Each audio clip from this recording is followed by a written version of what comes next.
Russia's president is urging other nations to set aside double standards and selfishness to unite in defeating Islamic State.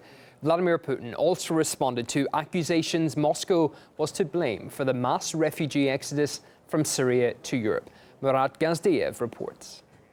Well, the takeaway really was that the Islamic State is not going to go away by itself. It isn't going to be eradicated by US-led airstrikes, but the Islamic State isn't going to be destroyed by local forces either. It's simply grown too powerful to be contained locally. No, what it's going to take to bring the Islamic State down for good is everyone working together. We need to put aside geopolitical ambitions, abandon double standards, the policy of using terrorist groups in order to achieve certain purposes, including the overthrow of unwanted regimes. And that means, for once, putting aside personal interests, national interests, for the common good. It means the East and the West working together. It means bringing Kurds into the fold, the Syrian opposition, that is, even the Syrian government, which, at the end of the day, is by far the most competent ground force, actually not only talking about it, but actually keeping the Islamic State at bay as best as it can.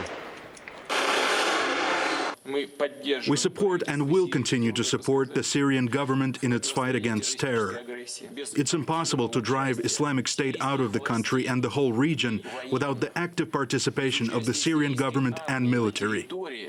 Vladimir Putin also revealed that the Syrian government is ready to work with moderate Syrian opposition to come together into this coalition to fight the Islamic State. But the Russian president also addressed these recent accusations that this tide of migrants that is swamping Europe is actually Russia's fault. The argument goes that Russia, by helping the Syrian government, is prolonging the war and thus allowing the jihadists, the Islamic State, to become stronger.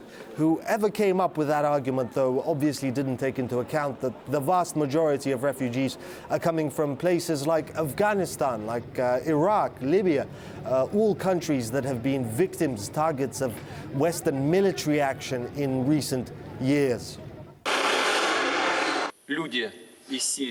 Refugees from Syria are fleeing a war imposed from outside. Without Russia's support for Syria, the flow of refugees would have been bigger, and the situation would be worse than in Libya.